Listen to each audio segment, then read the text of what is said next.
Okay, welcome back. Question number 9. This is our last specific question. And we're doing this last because, based off the piece by piece strategy, this asks a question in lines 83 through 91, and that's the last paragraph of the passage. So it makes sense to do it last. So we're going to just start. Let's read it. Which situation is most similar to the one described in lines 83 to 91? So I'm going to start a little bit earlier. She dearly loved her father, but he was no companion for her. He could not meet her in conversation, rational or playful. The evil of the actual disparity in their ages, and Mr. Woodhouse had not married early, was much increased by his constitution and habits, for having been a valetudinarian. There's a star here, which that means a person in weak health who is overly concerned with his or her ailments.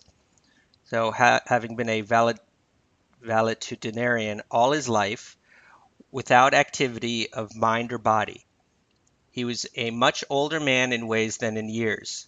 And though everywhere beloved for the friendliness of his heart and his amiable temper, his talents could not have recommended him at any time. So basically, this is just showing that, like, her, now she's living, it's just now that Miss Taylor's left, it's just Emma and her father, and it's not the same, that companionship. Uh, they have a difference in age. He's definitely older and he's in weak health. So definitely that friendship and companionship that Emma and Miss Taylor had, that can't be replaced by Emma's father. So now it says, which situation is most similar to the one described in 83 through 91? Now, pretty much all of these questions, we've answered the question first before jumping to the answer choices. This one, we just kind of have to go to the answer choices themselves. So, but we did sort of, annotate and kind of say what this part meant before going to the answer choices. So the first one is, a mother and her adult son have distinct tastes in art and music that result in repeated family arguments. Okay, a mother and her adult son have distinct tastes in art and music that have. So again, I don't think they're asking which one is most similar to, I guess, Emma and her father's relationship. But again, mother and her adult son, that may work, but with the age difference, but it doesn't talk about the age difference, and it doesn't. And this one says that they have repeated family arguments, and Emma and her father doesn't say that here, so I'd say no. The differences between an older and a younger friend, well, that's again probably a little bit better because it's mentioning the age thing, and here it mentions the age difference between Emma and her father, are magnified because the younger one is more active and athletic. I'd say this is better because, again, Emma's father was in weak health and she was, young. So that's better. Probably not the best, but let's hold on to it. An older and a younger scientist remain close friends, despite the fact that the older one's work is published more frequently. Well, that second part really has nothing to do with Emma and her father's relationship. You know, um, having one scientist's work is published more frequently, that really, that's kind of out of scope. The age difference between a high school student and a college student becomes a problem even though they enjoy the same diversions. Um,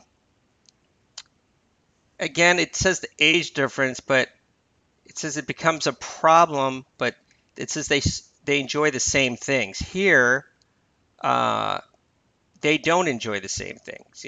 He's very sickly. She's not.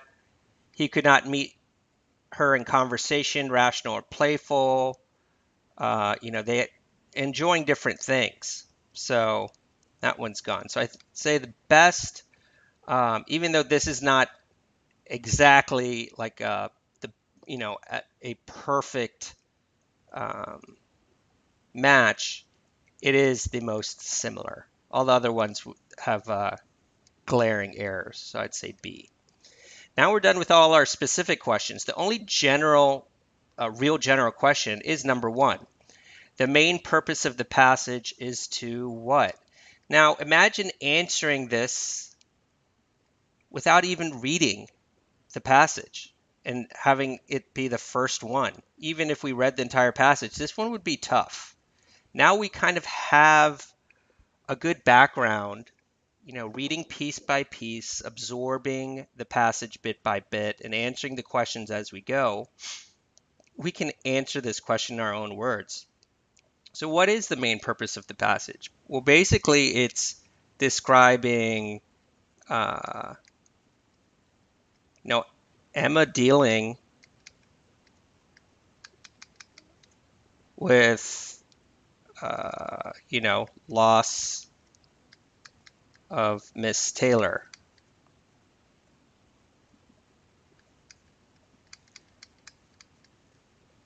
Just the changing dynamic now. And I don't mean loss as if she died, but the loss, she's getting married, moving out of the house. So that's pretty much what the passage is about, just that changing relationship now that Miss Taylor's not in the house. So let's go to the answer choices and let's see if we can eliminate some answer choices. A, describe a main character. I guess that could be Emma, and a significant change in her life. Well, that significant change is, Miss Taylor uh, getting married and moving away. So I'd say we keep this for now. B, provide an overview of a family and a nearby neighbor. No, that's not what we said. This one, A, is way more similar to what we said than B. It's really not providing an overview of Emma's family, really at all. C, discuss some regrettable personality flaws in a main character.